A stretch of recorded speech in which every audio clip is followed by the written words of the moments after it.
ಜೈ ಶ್ರೀಕೃಷ್ಣ. ಗೀತಾನಿಧಿ.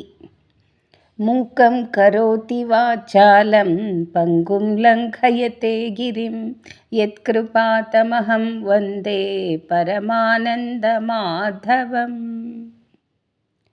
ಗೀತಾಚಾರ್ಯನಾದ ಶ್ರೀಕೃಷ್ಣ ಪರಮಾತ್ಮನಿಗೆ ವಂದಿಸುತ್ತಾ, ಗೀತಾ ಮಾತೆ ನನಗೆ ಯಥಾರ್ಥವಾದ ಜ್ಞಾನವನ್ನು ಕರುಣಿಸಲಿ ಎಂದು ಭಕ್ತಿಪೂರ್ವಕವಾಗಿ ನಮಿಸುತ್ತಾ, ಉತ್ತಮ ಜೀವನಕ್ಕೆ ಅತ್ಯುತ್ತಮ ಅತಿ ಉನ್ನತವಾದ ಉಪದೇಶಗಳು ಗೀತಾಚಾರ್ಯ ಶ್ರೀಕೃಷ್ಣ ಪರಮಾತ್ಮನದು. ದೇಶ ಕಾಲ ಪ್ರಾಂತಕ್ಕೆ ಅನುಗುಣವಾಗಿ ನಾವು ನಮ್ಮ ನಿಯಮಗಳನ್ನು ವ್ರತಗಳನ್ನು ಅವುಗಳಿಗೆ ತಕ್ಕಂತೆ ತಯಾರಿಸಿಕೊಂಡು ಇಷ್ಟು ಲಕ್ಷ ಸಂವತ್ಸರಗಳಾದರೂ ನಾವು ಬದುಕಿರುವುದಕ್ಕೆ ಕಾರಣ ನಮ್ಮ ಗೀತಾಚಾರ್ಯನ ಉಪದೇಶಗಳು. ಶ್ರೀಕೃಷ್ಣ ಪರಮಾತ್ಮನನ್ನು ಜಗದ್ಗುರು ಎಂದು ಆರಾಧಿಸಿದ್ದೇವೆ. ಆ ಶ್ರೀಕೃಷ್ಣನ ರೂಪದಲ್ಲಿ ನಮಗೆ ಸಕಲ ಭಾರತೀಯ ವಾಂಗ್ಮಯಗಳ ಸಾರಾಂಶ ಒಂದೇ ಗ್ರಂಥವಾದ ಭಗವದ್ಗೀತೆಯಲ್ಲಿ ಹೊರಬಂದಿದೆ. ಭಗವಂತನ ದಿವ್ಯವಾಣಿ ಶ್ರೀಮದ್ ಭಗವದ್ಗೀತಾ ಇದು ಸನಾತನ ಪವಿತ್ರ ಗ್ರಂಥ. ಮಹಾಭಾರತ ಮಹಾಕಾವ್ಯದ ಭೀಷ್ಮ ಪರ್ವದಲ್ಲಿ ಭಗವದ್ಗೀತೆ ಬಂದಿದೆ. ಕುರುಕ್ಷೇತ್ರ ಯುದ್ಧ ಭೂಮಿಯಲ್ಲಿ ಕೃಷ್ಣಾರ್ಜುನರ ನಡುವೆ ನಡೆದ ಸಂವಾದದಲ್ಲಿ ಭಗವದ್ಗೀತೆಯ ಉಗಮವಾಯಿತು. ಈ ಗ್ರಂಥವು 18 ಅಧ್ಯಾಯಗಳನ್ನು ಒಳಗೊಂಡು 700 ಶ್ಲೋಕಗಳಿಂದ ಕೂಡಿದೆ. ಕೃಷ್ಣಾರ್ಜುನರ ಸಂವಾದವನ್ನು ಶರವೇಗದಿಂದ ವ್ಯಾಸರು ತಮ್ಮ ಮನಃಪಟಲದಲ್ಲಿ ಸಂಗ್ರಹಿಸಿದ್ದನ್ನು ಲಿಪಿಕಾರನಾಗಿ ಶ್ರೀ ಗಣೇಶನು ಅರ್ಥವಾಗುವಂತೆ ಬರೆದು ಈ ಜಗತ್ತಿಗೆ ಇಟ್ಟಿದ್ದಾನೆ. ಈ ಭಗವದ್ಗೀತೆಯ ತತ್ವಗಳನ್ನು ಪ್ರತಿಯೊಬ್ಬನೂ ತನ್ನ ನಿತ್ಯ ಜೀವನದಲ್ಲಿ ಹೇಗೆ ಅಳವಡಿಸಿಕೊಂಡು ಬದುಕಬಹುದು ಎಂಬುದನ್ನು ಸ್ಪಷ್ಟವಾಗಿ ಉಪದೇಶಿಸುವ ಜೀವನ ಧರ್ಮಶಾಸ್ತ್ರವಾಗಿದೆ. ಗೀತೆ ಭಗವತ್ ಪ್ರಸಾದ.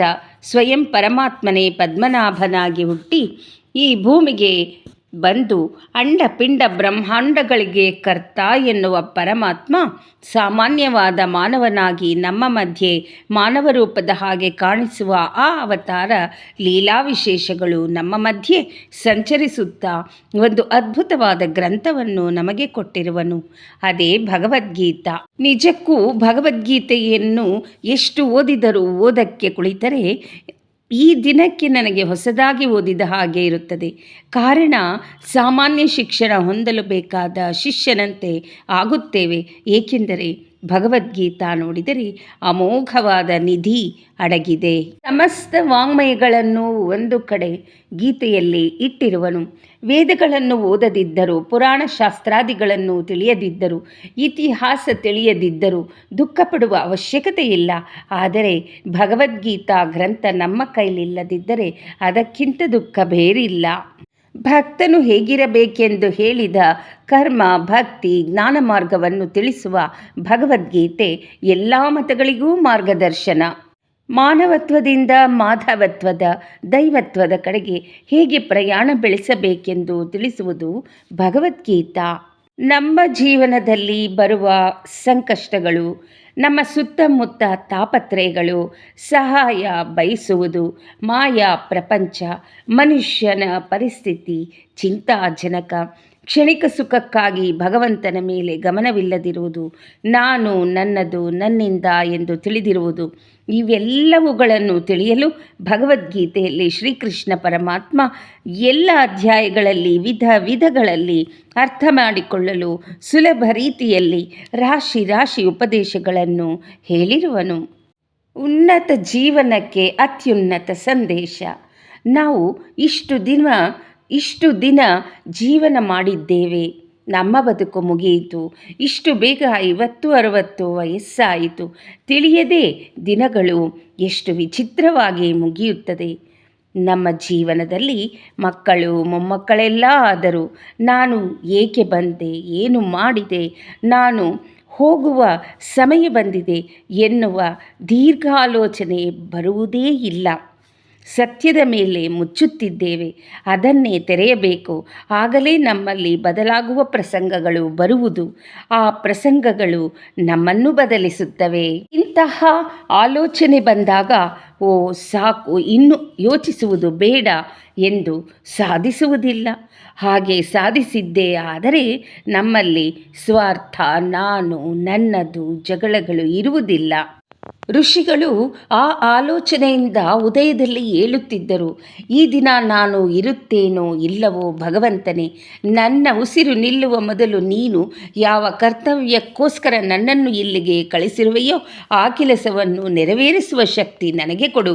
ಆ ಪ್ರಾರ್ಥನೆಯಿಂದ ಉದಯದಲ್ಲಿ ಏಳುತ್ತಿದ್ದರು. ಮತ್ತೆ ರಾತ್ರಿ ಮಲಗುವಾಗ ನೀನು ಈ ದಿನವನ್ನು ಕೊಟ್ಟಿದ್ದೀಯಾ, ವಿಶ್ರಮಿಸುತ್ತಿರುವೆ. ನಾನು ವಿಶ್ರಾಂತಿ ನಿನ್ನ ಮಡಿಲಲ್ಲಿ ಜರುಗುತ್ತದೆ, ನನ್ನ ವಿಶ್ರಾಂತಿ ನಿನ್ನ ಮಡಿಲಲ್ಲಿ ಜರುಗುತ್ತದೆ ಎಂದು ಅವನಲ್ಲಿ ಮಾತಾಡಿ ಪರಮಾತ್ಮನ ಮಡಿಲಲ್ಲಿ ಮಲಗಿ ಆನಂದ ಪಡುತ್ತಿದ್ದರು. ಆ ಆನಂದ ಹೇಳತೀರದು. ನಾವು ಪ್ರತಿದಿನವೂ ಸಹ ಗೀತೆಯನ್ನು ಓದಿದರೆ ಕ್ರಮವಾಗಿ ಭಗವಂತನ ಶರಣಾಗತಿ ದ್ವಾರ ಚೆನ್ನಾಗಿ ಅರ್ಥವಾಗುತ್ತದೆ. ಭಯಂಕರವಾದ ಸಂಸಾರ ಸಾಗರದಲ್ಲಿ ಸಮಸ್ಯೆಗಳು ಬರುತ್ತಿರುವಾಗ ನಮಗೆ ತುಂಬ ದಿಟ್ಟವಾದಂತಹ ಸಹಕಾರ ಬೇಕಾಗುತ್ತದೆ. ಆಗ ನಮಗೆ ಗೀತೆಯ ಉಪದೇಶಗಳು ಸಹಕರಿಸುತ್ತವೆ. ಹೀಗೆ ಬೆಲೆಬಾಳುವ ನಿಧಿಯಂತೆ ಪರಮಾತ್ಮನು ಅವರವರ ಯೋಗ್ಯತೆಗೆ ಅನುಸಾರವಾಗಿ ತಿಳಿಯುವಂತೆ ಬಹು ಸುಂದರವಾಗಿ ಸರಳವಾಗಿ ಉಪದೇಶಿಸಿರುವನು. ಈ ಉಪದೇಶಗಳ ನಿಧಿ ಇನ್ನಷ್ಟು ಮತ್ತಷ್ಟು ಅಧ್ಯಯನ ಮಾಡಿದರೂ ಸಿಗುತ್ತಲೇ ಇರುತ್ತವೆ. ಅಂತಹ ಉಪದೇಶಗಳ ನಿಧಿಯನ್ನು ಪಡೆಯೋಣ. ನಾವು ಅವುಗಳನ್ನು ಅನುಸರಿಸಿ ಅವನಲ್ಲಿ ಒಂದಾಗೋಣ. ಜನನ ಮರಣಗಳಿಂದ ಪಾರಾಗೋಣ. ಶ್ರೀ ಕೃಷ್ಣಾರ್ಪಣಮಸ್ತು. ಶುಭಂ ಭವತು.